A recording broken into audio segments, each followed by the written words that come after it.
That is so silly. We are very happy with each other. Nobody's forcing him to be here. Like, if you want to walk, you can walk. Yeah.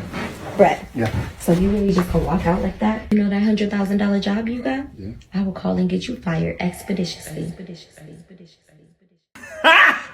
Imagine you got off work early one day and you wanted to see a show on Netflix, but this time you wanted to watch a show that you've never watched before. So you went and looked at the description, and this is what you read. This show is about a black woman who is a single mother of 2 young black kids who meets a white man and has 2 more kids with him, then divorces him after he risks his life to move them to Hawaii. Would you watch it? I know I would, because that is a crazy idea, but even Hollywood scriptwriters would have a hard time doing. But guess what? It's true. Rewind! Many of you guys have probably seen this particular TikTok page called Queen of Kings, which has 400,000 followers. But if you look at them on YouTube, they're over 1 million. It's a story about a black woman who goes by the same name of Rose Miller on Facebook, and a guy by the name of Brett. I do believe that is his name. And Brett met her when she was 23, divorced with 2 kids. And you're probably looking at that situation in the background. She was 19 when she got pregnant, divorced at 22, met this guy at 23, and she always jokes about the fact that her baby daddy was a black baby daddy and he's upset. Even with her newfound fame, she mentioned this. So y'all know I don't usually do videos like this, but it's giving obsessed. It's giving clout chasing, honey. Y'all know I never exposed the name of my baby daddy, right? So now that I reached my 1 million subscribers, yes, a girl is famous or whatever, on YouTube, he's coming out the woodworks, honey.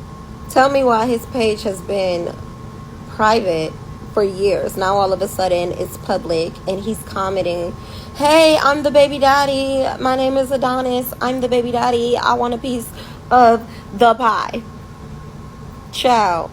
There's all these blog posts about me now, suddenly hate pages about me because the baby daddy telling people that he been trying to reach me, he can't find my address, and that's why I moved to Hawaii, because I'm running from him.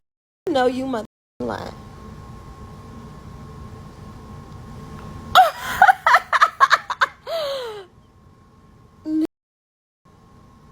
And y'all wonder why I switched total side. I jumped ship, honey. After dealing with that, yes, I jumped ship, if you know what I mean. And she's always kind of making fun of the fact that a white man came and gave her a better life and her black baby daddy didn't do anything. Basically, it's an inspiration to black women to, hey, believe in yourself, because a white guy or anybody else can come and save your life. And this guy, Brett, has been doing that. He's been raising her black kids and even the father of her 2 newest children. Seems like a great guy. They even have a great sense of humor, although it's pretty cringe. If you like Little Caesars, you'll love a single mother. Your family comes ready-made. Who wants to deal with all that sleep deprivation of a newborn phase anyway? Just like Little Caesars, your woman's always going to be hot and ready. You get that same slice of pizza you get anywhere at a discounted rate. What do you mean at a discounted rate? You was doing good until you said that you went too far. At a discounted rate, I'm drinking Dutch Bros. This damn shoe, $2,000. What do you mean at a discounted rate? You're trying to steal my whole personality. You're a white guy from Iowa. Keep being a white guy from Iowa. What do you mean at a discounted rate? Some people call it used goods, but people that shop at designer never look truly happy to me anyway. I've always preferred the thrift shop. Babe, I didn't mean that you were... This is an interesting sense of humor for me. He's indicating that as a single mom, she's kind of easy, and he believes that she's easy work, just kind of like Little Caesars Pizza. But they kind of joke around like that. But that's very interesting to have that point of view, because all is well. He would do anything to help her achieve her goals, even do stuff like this. My wife gave birth to my son 5 months ago, and after sitting in the house for a couple months, She decided she needed a vacation. So I booked a flight to Hawaii. 24 hours after we arrived, I let my husband know that I did not want to leave and I wanted to live here. I'm gonna stick beside her. Because initially we were on vacation, we did what tourists do, and we took a tour around the city. That way we were able to find where we wanted to live on the island, and so we did some applications for apartments and ended up closing on the one that we wanted. All within a week. The next morning I called and quit my job. And I called the airlines and canceled my flight to make sure that I had flight credits so that I could go back to the mainland whenever I want to, because initially the flight was round trip. Not anytime soon. Because the nanny failed to sign her contract prior to her trip to Mexico, we were not locked into a contract with her. And the kids will attend regular public school. This was not in the plans at all I whatsoever, will travel but to the ends of the earth for my wife's happiness. My home is where my wife is. I love you. Still own and operate our Airbnb remotely, and we have a managing team there in Arizona to take care of that. We got it covered. We got it covered. He's on his way back to the mainland today, leaving the kids and I to empty out our apartment. We'll see if he'll be back. Don't worry. You better be back. I'll be back. We'll see. That's right. This man gave up a $100,000 a year job, allegedly, to move his family from wherever they were, I believe they were in Arizona somewhere, to Hawaii. He moved her and her kids to Hawaii. But stop the show. There's more. You see, recently they've put out a video called We Separated. And oh boy, it's interesting. So Rose told me that she wants to take a break. And in fairness, I kind of leave her here overwhelmed with the kids daily. Even at a time to when I dedicated more of my time to be at home, I was able to understand what it's like to have 4 kids on your neck all day.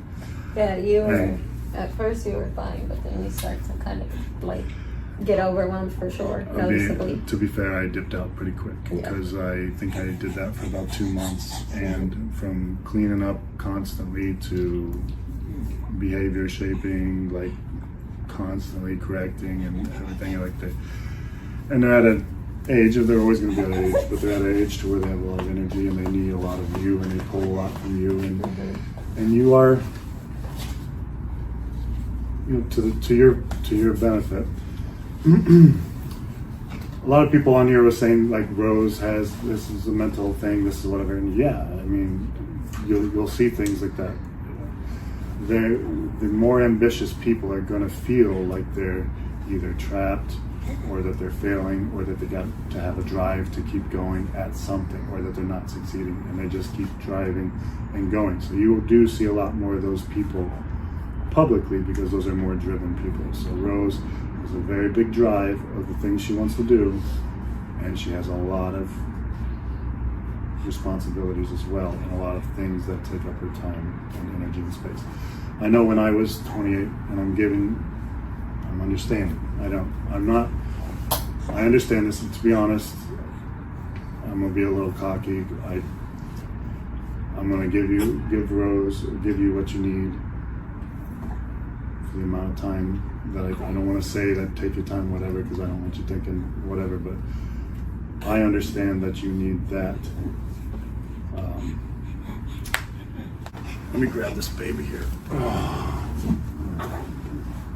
Not doing. Thinking of pulling so much out of me, I'm trying, this is day 1 of trying to wean him off the boob. I'm really trying cold turkey. I know it's not going to happen. And we need him to get familiar with that, because I'm going to, as much as I can, I still got, for the next couple months, I still got a lot I gotta get under wraps and move around and take him off your hands up to 90% of your time to where you can still enjoy yourself, get reset, and actually have time with your kids as well.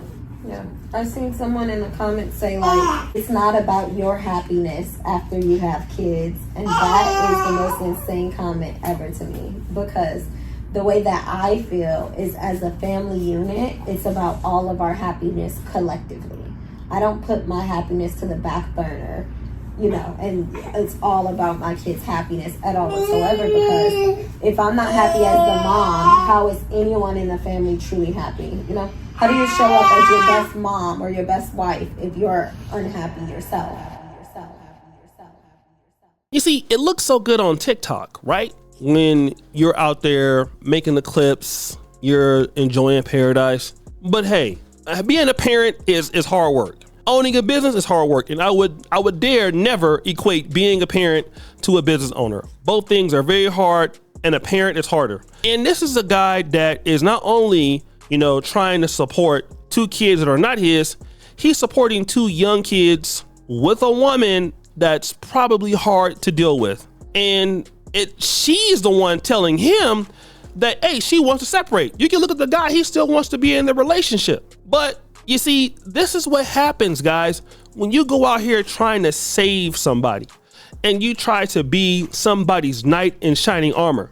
You forget that you're getting with a person that has never had any level of self-reflection. This is one of the fundamental differences that I believe that genders have. First of all, as men, we are the ones that typically get dumped a lot. And we got to be honest. Sometimes it's not our fault, but many times it is. Being insecure, being selfish, having problems, turning women off, cheating. Hey, women have their reasons for breaking up with men. And you know what? You can be unaccountable for those things if you want. But what you have to do to get better is you have to understand that you can't be so pushy with women. You have to talk to women in a certain kind of way. You have to be able to handle yourself when, women may get petty or things like that. You have to always be a man. And that's what's going to be attractive to ladies. But a woman, and this is what I honestly feel, in many cases, may not feel that she has the issue. Okay? She may not feel that she's wrong at all. What she could look at is, okay, she might have been wrong, but you didn't have to handle it that way. So really, you're wrong. And if she's good looking, want to know what she can do? She can get rid of you and move on. But it creates a bad habit. And I'm not saying that all women do this, but this is what I have also experienced. I've experienced women that when it comes to the problems in a relationship, they point out the problems that you as a man have. And it's good. We know that men have a lot of problems, right? I'm not here to defend men on the problems that we have. We know that we have issues. But when it's about the other way around, well, did you grow as a woman? Did you grow as an individual? And that's the thing. Men are always forced to have to try to grow. If you want different results, you're going to have to know how to deal with women, how to react to certain circumstances. But women, when they're attractive like this lady, may not have to do that because they can always find somebody who will put up with them. And then whether it's a white guy or a black guy, you're separating. How are you separating from a man that's done everything in his power to take care of the kids that, hey, you know what? Your own baby daddy wasn't taken care of. And then all of the sisters are out here bombarded. They feel like the Democrats once Joe Biden stepped out of the race. They don't know what to do, family. They out here shook. They can't believe it. How did she lose White Zaddy? Why did White Zaddy have to go like that? Because it doesn't matter the race of the man. I believe that she largely is immature. And he made a mistake falling for an immature woman, believing that she would change. Nope, she has to change on her own. And if she never felt that she was the problem, which I can guarantee you that she does not, this guy is probably gonna leave. She's put him out there for the world to see. Another black woman will instantly scoop him up, and she'll be out there with 4 kids now as a single mom, divorced twice before the age of 30. Simply put. And all of that, content creation money, that's gonna go down the drain. Without that guy there, it's not gonna draw any more logic to it. Because hey, women need to see some ladies in the community, a white man with a black woman who's given her the so-called black wife effect, so they can get their white knight, some of them, in shining honor. And again, it will be nobody's fault but theirs. Until people, both men and women, understand that you need to grow and you need to mature, it don't matter what race of people you deal with. You can come to Africa if you want. You're going to have problems. You can go to Dominican Republic if you want. You're going to have problems. You're going to see them everywhere you go. And unfortunately, it'll be your fault. So guys, what do you think? It's your boy LCD Jackson back at it again with another episode of The Celebrity Junk. I appreciate you for all that you do. Subscribe to the bell. We're out.